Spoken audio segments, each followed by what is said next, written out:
कार्यक्रम किसानवाणी सुनने सभा श्रोतांका आपू दगड़ी दिग्विजयी नमस्कार। श्रोताओं, यह कार्यक्रम प्रायोजक छिन केंद्रीय कृषि एवं किसान कल्याण मंत्रालय भारत सरकार।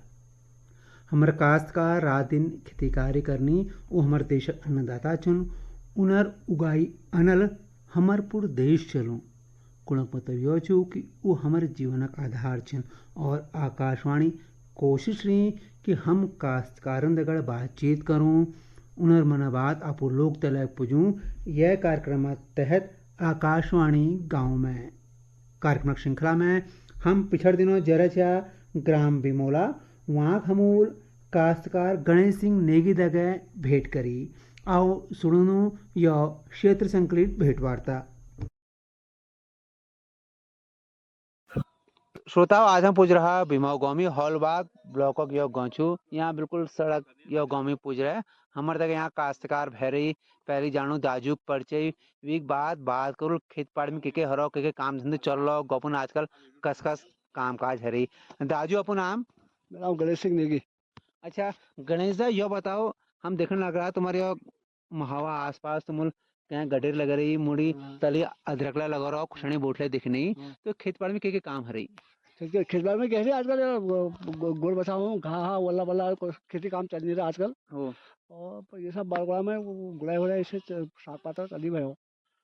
अच्छा ये मली एक गाड़ी में मडुला दिखी ना तो कदू मडु हरो कदू नाइमी मडु लगा रहा कदू बेचा मडु बेचने का सब सुगर सब काट नहीं है। सुंगर नुकसान है सब ज्यादा सुगर काट नहीं सब नुकसान। तो मादिर लगा रहा मादिर नहीं लग रहा है ना मादिर नहीं लग रहा है मादिर नहीं लग। अच्छा हम गार्डन देखना तो तुम्हें महावा आगे बचन यमी कहीं अदरक लगा रहा कहीं गडीर लग रही खुशण लग रहा है मली भटले दिखने लग रही बैगन तो के लगा रहा गाड़पन अगर महावा आगे पिछाड़ी बढ़ने बात करूं तो लगिल्ला मुड़ दिखने लग रही के आपको लगा रहा भिंडी हिंडी समझ ना भिंडी है गोबले लगा पूरी गोबले लगा लगी लग तो लोहा के लगन जा रहे। अच्छा क्या लॉग नहीं लगने लग तो झाल खूब देखना होता झाल तो थोड़ा अब लगन जा रहे एक लोग खड़े थे कोई बादल खड़ा नहीं जाओ बानर आतंक यहाँ लगा बहुत ज्यादा। अच्छा एक चीज ये बताओ जैसे आपको गाँव में रुचा तो यचकम रोट रोजगार ला चाहे काम लीजिए खेतवाड़ी में कुछ काम है जे निर्भय लेकिन वी के अलावा डबल आई जरूरत ही तो रोजगार लीजिए के इंतजाम छू के इंतजाम क्यों ये सब है अब लेबरी लेबर सब आजकल खाना क्यों है। अच्छा जब लेबरी करता अब खाने में आदमी कोई हो तो सोचो बालका में सागा ये सब है थोड़ा चली जा मतलब चल जा।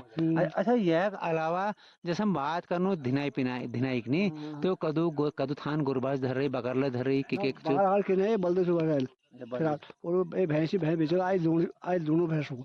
अच्छा अब चौमास में डाला है चौमास है। अच्छा चौमास में अच्छा वो भैंस ले आ रहा तो भैंसा बात जो हूँ मुड़ दूध तो जाओ नानतीन देखे नानतीना लीजिए है जनेर भाई धिनाई घर पर चैन अपन लीजिए चाहे दिन भर काम करना भाई तो वीक अलावा दूधक के उपयोग हूँ यहाँ कहीं डेयरी में जो बेचा के छू यहाँ दूध बड़ी रोजगार साधन दूध के छू तो 30-35 लीटर मिला। अच्छा बेचा कहाँ को मरी को गौ में खरीदो हम।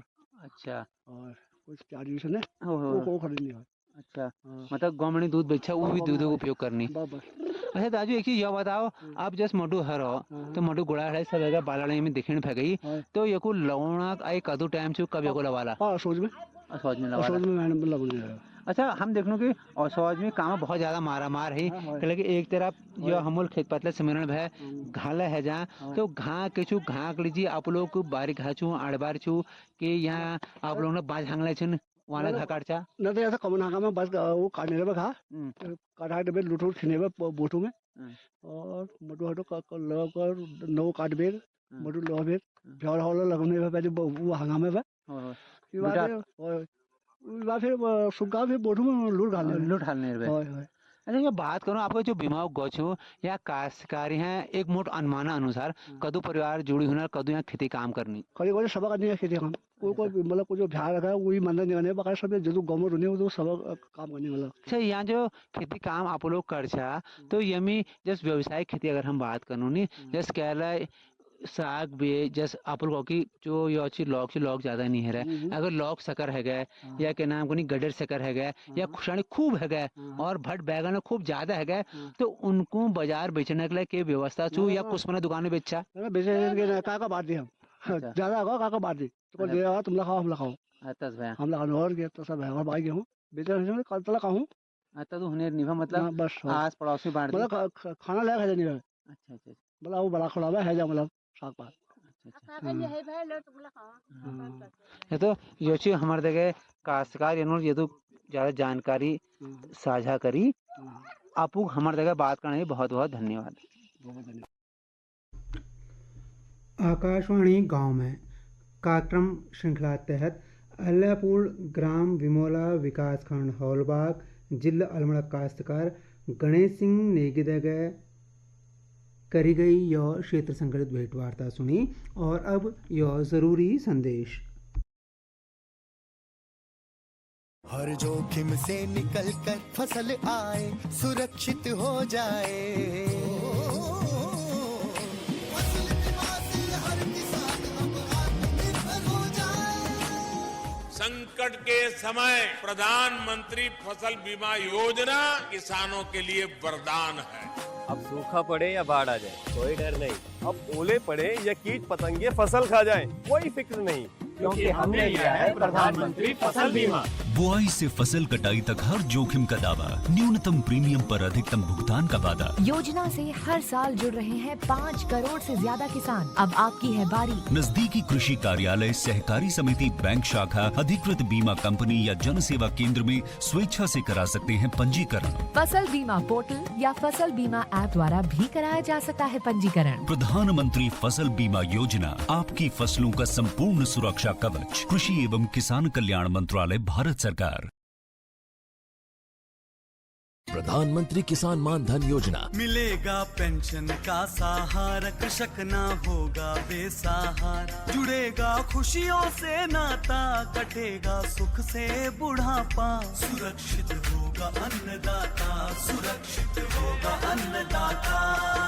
प्रधानमंत्री किसान मान धन योजना से लघु सीमांत किसानों का भविष्य होगा सुरक्षित और 60 वर्ष की आयु से 3,000 रूपए मासिक पेंशन होगी सुनिश्चित। 55 रूपए से 200 रूपए की मासिक किश्त देकर प्रवेश कर सकते हैं 18 से 40 वर्ष तक के किसान। इस अंशदायक योजना में सरकार देगी बराबर का योगदान। सभी किसान भाई बहन इस योजना के लाभ के लिए जन सेवा केंद्र में जाएं और अपना निशुल्क नामांकन कराएं। प्रधानमंत्री किसान मान धन योजना, अन्नदाता के परिश्रम को संबल, पेंशन से सुरक्षित उनका कर। कृषि एवं किसान कल्याण मंत्रालय, भारत सरकार द्वारा जनहित में जारी।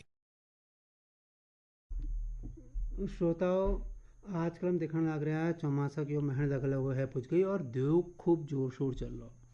तो हमारे काश्तकारन को यह बात ध्यान देना चाहिए, आजकल खेती कार्य जोर हरूँ तो आप लोग जो खेती कार्य कर छा उमें आप लोगों को अपो स्वास्थ्य के लिए चिंता करना पड़े कि कसु आप लोग खेती कार्य करना पानी छू घाम छू तो उमें जब आपो अपो सेहत तक ध्यान धरला तो वीक दगड़ दगड़ आपो कृषि कार्य भल करला। अगर आपो बीमार पड़ जाला जो खेती कार्य होनी वो भले करनी होल। तो हम लोगों को यह बात विशेष तौर पर ध्यान धरना चाहिए, काम करने वाले को अपो हिफाजत सकर करना चाहिए। जब आप लोग अपो सेहत तक ध्यान धरला तब आप लोग कृषि कार्य सकर करला और पता चलना कभी आपको बीमार पड़ गया जो हम ये सोचें कि जो काम हम एक दिन में करते बीमार पड़ जाए तो 3-4 दिन में हट जाए और वो काम हमारे जो 2 दिन होनी काम थी वो काम का लगल हमारे ज़्यादा दिन। तो यह कर लीजिए आप लोगों को यह बात ध्यान धरना चाहें कि हमारे मौसम कष्ट वे हिसाब हम अपो खेती कार्य करना चाहें और देव पानी में ज़्यादा नहीं बिजड़ चाहें। जब हम अपन शरीर की हिफाजत करुल तब हम लोग सकर मेहनत करुल और सकर काम करुल। और आजकल अगर हम अल्मोड़ा बात करूँ तो अल्मोड़ा में आजकल नंदेवी कौतिक लाग रहा बहु नंदाष्टमी छू और कौतिक 28 तारीख बटे शुरू होगा। यह कौतिक हमारे कुमाऊँ आंचल में बहुत से जग लगों। तो आओ सुनू एक सुंदर सा गीत। कलाकार छिन गोपाल बाबू गोस्वामी और उनर दगड़ी।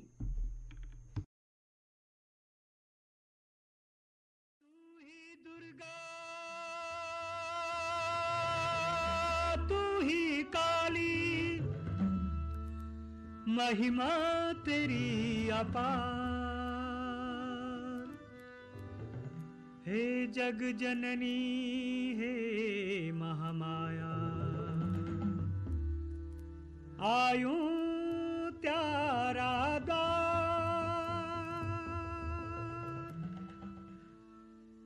जोड़नू तेरी खुटी हाथ, जोड़नू तेरी खुटी हाथ, हे नंदा मैया धरी दिए लाज। जोड़नू तेरी खुटी हाथ, हे नंदा मैया धरी दिए लाज। जोड़नू तेरी खुटी हाथ, हे नंदा मैया धरी दिए लाज। सच जो तेरो दरबार, हे नंदा मैया धरी दिए लाज। सच जो तेरो दरबार, हे नंदा मैया धरी दिए लाज।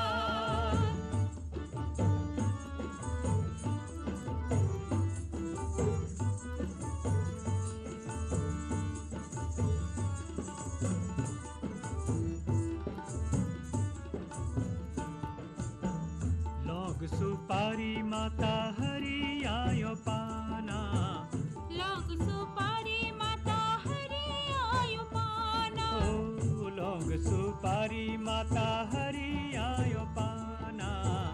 लौंग सुपारी माता हरि आयो पाना। धूप दीप नैवेद्य चढ़ानो मिष्टाना, धूप दीप नैवेद्य चढ़ानो मिष्टाना। धूप दीप नैवेद्य चढ़ानो मिष्टाना। धूप दीप नैवेद्य चढ़ानो मिष्टाना। कुल देवी आयूं तेरा द्वार, कुल देवी आयूं तेरा द्वार, हे नंदा माई धरी दिए लाज। जोड़नू तेरी खुटी हाथ, हे नंदा मैया धरी दिए लाज। जोड़नू तेरी खुटी हाथ, हे नंदा मैया धरी दिए लाज।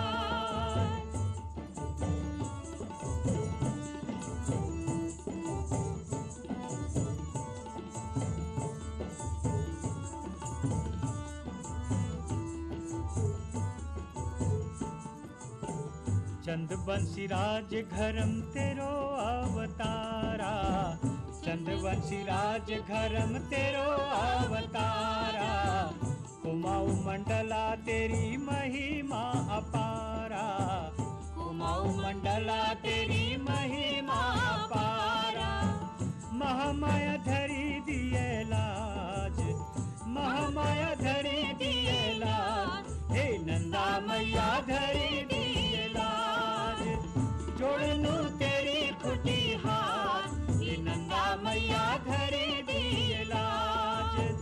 जोड़नू तेरी खुटी हाथ, हे नंदा मैया धरी दिए लाज।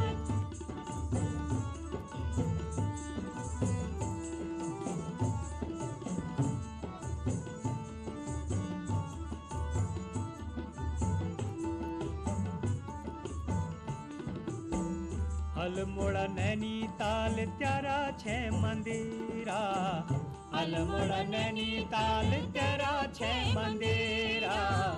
नर नारी तेरी कोनी माता जय जयकारा, नर नारी तेरी कोनी माता जय जयकारा। साची जू तेरो दरबार, साची जू तेरो दरबार, हे नंदा मैया धरी दिए लाज। जोड़नू तेरी खुटी हाथ, हे नंदा मैया धरी दिए लाज। साची जू तेरो दरबार, हे नंदा मैया धरी दिए लाज। साची जू तेरो दरबार, हे नंदा मैया धरी दिए लाज।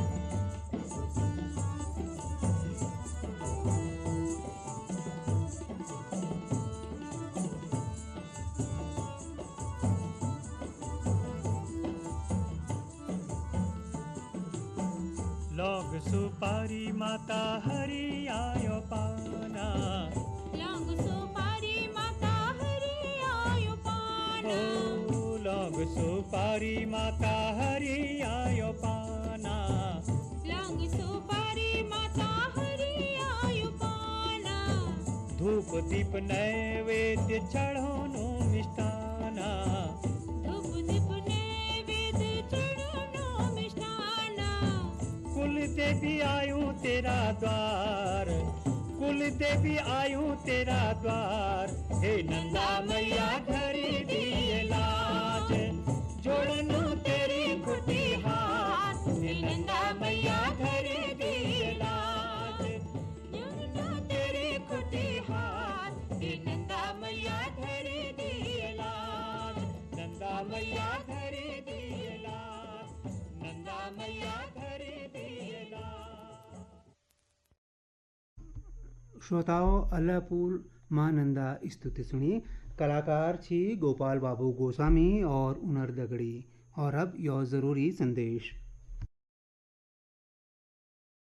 यह संदेश यूनेस्को और आकाशवाणी के सहयोग से प्रस्तुत किया गया है। इंसानों के कारण जलवायु परिवर्तन, यह यूनेस्को का संदेश है। कोयला, तेल और गैस जलाना, पेड़ काटना और पशुओं को पालना जैसे मानवीय काम ऐसे ग्रीन हाउस गैसेस उत्पन्न करते हैं जो पृथ्वी को गर्म कर देते हैं। औद्योगिक क्रांति के बाद से पृथ्वी की सतह का तापमान 1 डिग्री सेल्सियस से ज्यादा बढ़ चुका है और जमीन महासागर के मुकाबले और तेज गर्म हो रही है। बर्फ के प्राचीन अध्ययन बताते हैं कि हवा में कार्बन डाइऑक्साइड का स्तर अब 8 लाख सालों या 800,000 सालों में सबसे ज्यादा है। बर्फ का पिघलना, समुद्र का स्तर बढ़ना, यह बदलाव वापस नहीं किया जा सकता। फिर भी उत्सर्जन लगातार बढ़ता जा रहा है। समुद्रों, बर्फ की परतों और समुद्र तल में होने वाले कई परिवर्तन अब लौटाए जा नहीं सकते। क्या आप जानते हैं, पृथ्वी का तापमान लगभग 1.1 डिग्री सेल्सियस तक बढ़ चुका है, जिससे जमीन, समुद्र और वायुमंडल सब पर गहरा असर पड़ा है।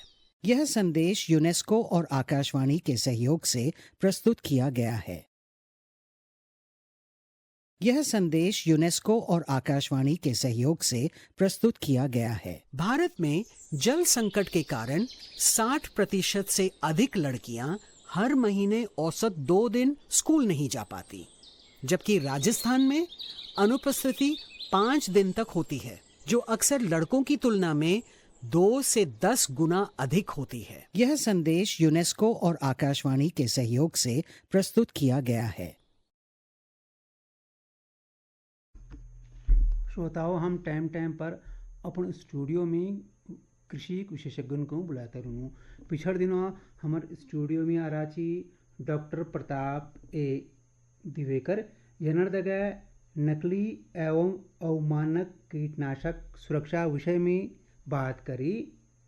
डॉक्टर संजय जोशी, आओ आपको सुनो यह भेंट वार्ता। जो मिलते हैं नकली पेस्टिसाइड से आ रहे हैं, अच्छा, तो इतना उसका इम्पोर्टेंस है। श्रोताओ, आज हमने अपने स्टूडियो में आमंत्रित किया है डॉक्टर प्रताप एक दिवेकर जी को, जो कि एक कीट शास्त्रज्ञ यानी एंटोमोलॉजिस्ट हैं और आप ICAR VPKS में वरिष्ठ वैज्ञानिक हैं। तो डॉक्टर साहब, आपका हमारे स्टूडियो में स्वागत है। डॉक्टर साहब, आज हमारे इस भेंटवार्ता का विषय है नकली कीटनाशक और जो ऐसे कीटनाशक जो मानकों के अनुरूप नहीं है, उनका बाजार में प्रचलन है और हमारे किसान भाई कैसे उनसे अपना बचाव कर सकते हैं। तो प्रश्न यही आता है कि मार्केट में हम जैसे नकली ब्रांड वाले जो कीटनाशक हैं या हम कहें घटिया कीटनाशक हैं, तो उनको हम कैसे, उसकी एक बात कहेंगे, क्या परिभाषा, किस तरह परिभाषित कर सकते हैं? भारत में जो कीटनाशक अधिनियम 1968 है, जो 1971 से लागू है, अभी हाल पेस्टिसाइड मैनेजमेंट बिल भी इसमें यूनियन कैबिनेट ने मंजूरी दी है। तो दोनों के अनुसार हम लोग पहले परिभाषा समझ लेते हैं कि नकली, अवमानक और एक जो मिस ब्रांडेड, मतलब जो कि सब स्टैंडर्ड पेस्टिसाइड होते हैं, वो क्या क्या है। तो नकली की बात करते हैं तो उसमें सर नकली में ये होता है कि अगर जो पेस्टिसाइड का, जैसे हम लोग क्लोरेंट्रिनोल एक पेस्टिसाइड है जो कि बहुत सारे मतलब लेपिडोप्टेरन पेस्ट जो होते हैं, जो पत्तों पर खाने वाले कीट होते हैं, उनके लिए रिकमेंडेड है। तो अगर उसका जो एक एक्टिव इंग्रेडिएंट, मतलब जो उसमें जो केमिकल होता है, टेक्निकल केमिकल, उसकी जो मात्रा दी गई, सपोज उसमें है 18.5 SC है, तो उससे कम या ज़्यादा हो, तो एक्टिव इंग्रेडिएंट अगर उससे कम या ज़्यादा हो तो वो नकली माना जाएगा। फिर उसके बाद में दूसरा आता है कि उसका रजिस्ट्रेशन के लिए जो हमारे यहाँ central insecticide board and registration committee है, उनके अनुसार उन्होंने जो मानक तैयार किए गए उस मानकों या स्टैंडर्ड्स को मीट नहीं कर पा रहे तो भी वो नकली की कैटेगरी में आएगा।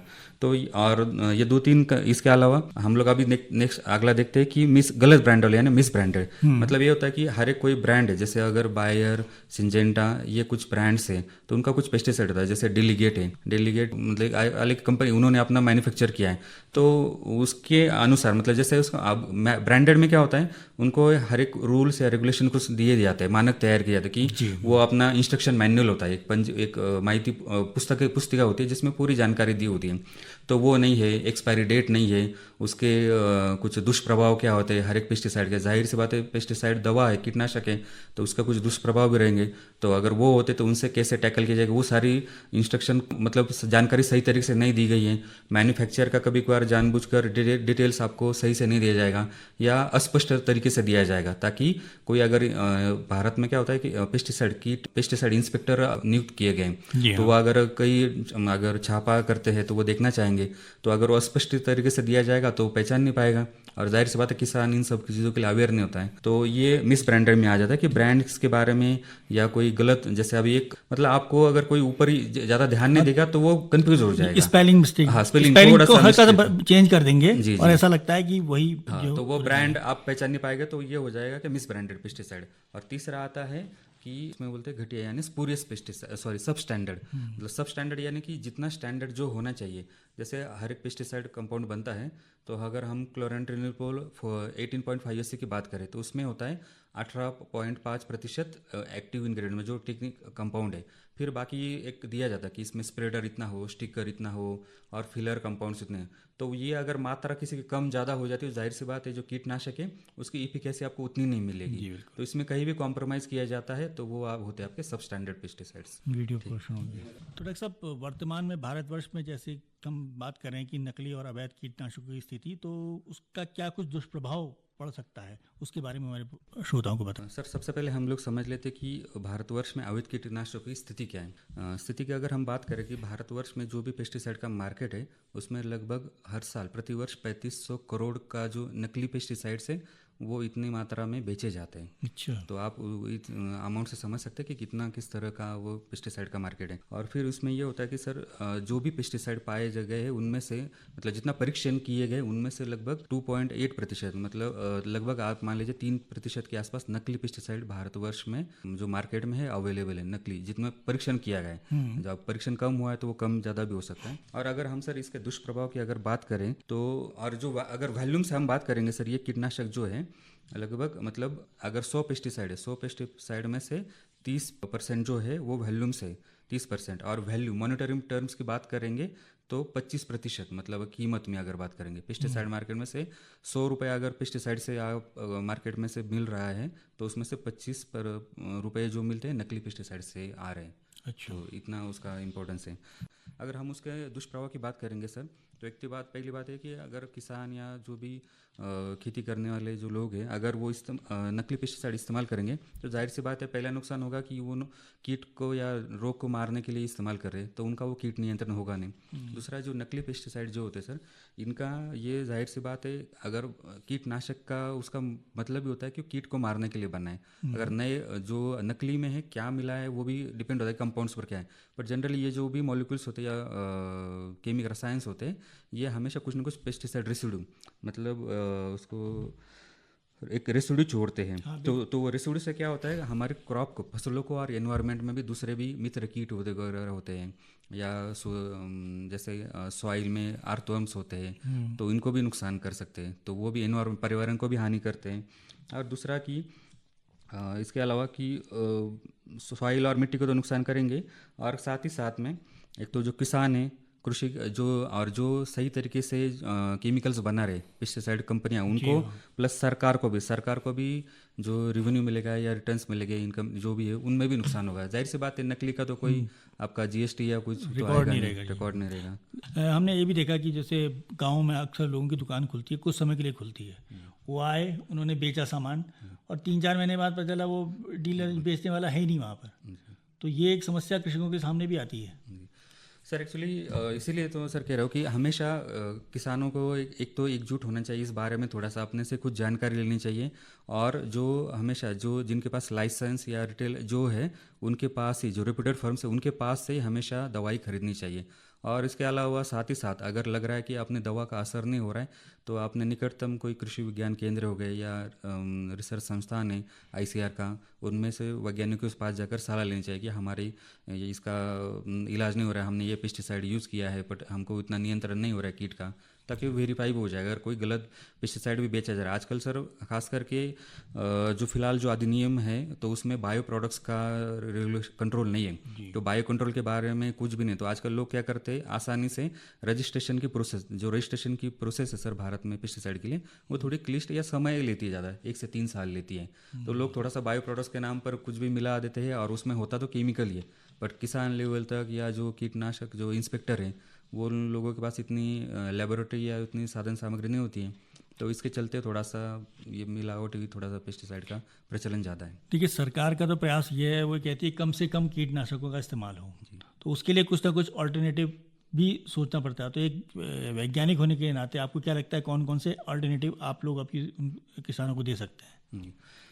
सर सही अच्छा क्वेश्चन पूछा आपने। इसमें सर देखिए, तो जो अल्टरनेटिव के रूप में बात करेंगे, केमिकल्स जो होता है, एक होता है कि हमेशा हम इंटीग्रेटेड पेस्ट मैनेजमेंट की बात करें, एक लास्ट ऑप्शन होता है कि हमको अगर पेस्टिसाइड हम लोग जो आइडियल जो मतलब बोलते हैं कि प्रैक्टिसेस, कल्चर प्रैक्टिसेस फॉलो करेंगे तो हमेशा, या इंटीग्रेटेड मैनेजमेंट प्रैक्टिसेस फॉलो करेंगे तो हमेशा कीट का नियंत्रण होता ही है।